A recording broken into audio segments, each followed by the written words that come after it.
तो Indian market में इस वक्त जो सबसे बड़ी खबर है वो है रिलायंस जियो का आईपीओ।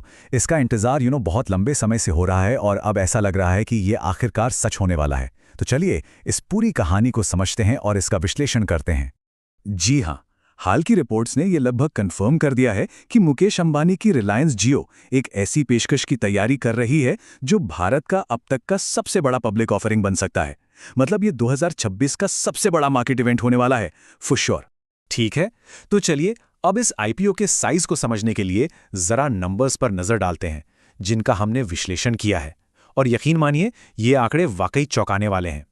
इन्वेस्टमेंट बैंक जेफरीज के हिसाब से जियो का वैल्यूएशन करीब $180 बिलियन आंका गया है। ये इस कंपनी की कुल अनुमानित कीमत है जो इसे इंडिया की सबसे वैल्यूएबल कंपनियों में से एक बनाती है। अब इस $180 बिलियन के वैल्यूएशन का मतलब ये है कि अगर कंपनी अपनी एक छोटी सी हिस्सेदारी भी बेचती है तो भी एक बहुत बड़ी रकम जुटाई जा सकती है। इससे कंपनी के विशाल पैमाने का अंदाजा लगता है। और ये चार्ट तो कमाल का है। ये दिखाता है कि ये आंकड़ा कितना बड़ा है। अगर जियो $4.5 बिलियन भी जुटाता है तो ये 2024 के हुंडई आईपीओ को आसानी से पीछे छोड़ देगा और देश के इतिहास का सबसे बड़ा आईपीओ बन जाएगा। सोच सकते हैं आप। लेकिन हमारे विश्लेषण में जो सबसे दिलचस्प सवाल सामने आया वो ये है कि रिलायंस इतनी बड़ी कंपनी का इतना छोटा सा हिस्सा ही क्यों लिस्ट करने की योजना बना रही है। चलिए इस 2.5% की रणनीति को समझते हैं। आखिर इसके पीछे का खेल क्या है? सवाल बिल्कुल सीधा है, सिर्फ 2.5% हिस्सेदारी ही क्यों? मतलब एक मेगा आईपीओ के लिए इतनी छोटी हिस्सेदारी लाना थोड़ा असामान्य लगता है ना? तो इसके पीछे की सोच क्या है? तो देखिए, हमें जो जानकारी मिली है उसके हिसाब से ये एक सोची समझी रणनीति है।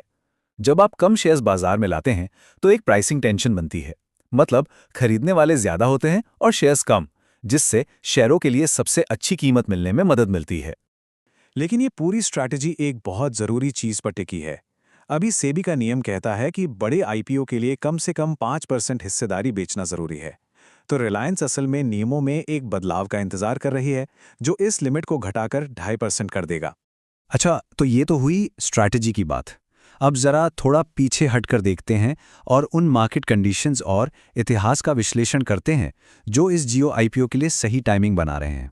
देखिए, ये आईपीओ ऐसे वक्त पर आ रहा है जब इंडियन शेयर मार्केट बिल्कुल ऑन फायर है। 2025 में भारत इक्विटी जारी करने के मामले में दुनिया का दूसरा सबसे बड़ा बाजार था। तो एक सफल लिस्टिंग के लिए माहौल एकदम तैयार है। तो हमारे विश्लेषण के आधार पर अब उन जरूरी बातों पर ध्यान देते हैं जिन पर इस कहानी के आगे बढ़ने पर सभी को नजर रखनी चाहिए। 3 मुख्य बातें हैं जिन पर हम नजर रख रहे हैं। पहली, फाइनल आईपीओ वैल्यूएशन क्या होगा? कुछ बैंकर्स तो इसे $240 बिलियन तक आंक रहे हैं। दूसरी, क्या 2.5% फ्लोट के लिए सेबी से मंजूरी मिलती है? और तीसरी, आईपीओ का स्ट्रक्चर क्या होगा? मतलब क्या मौजूदा शेयर होल्डर्स अपनी हिस्सेदारी बेचेंगे या कंपनी नए शेयर जारी करेगी?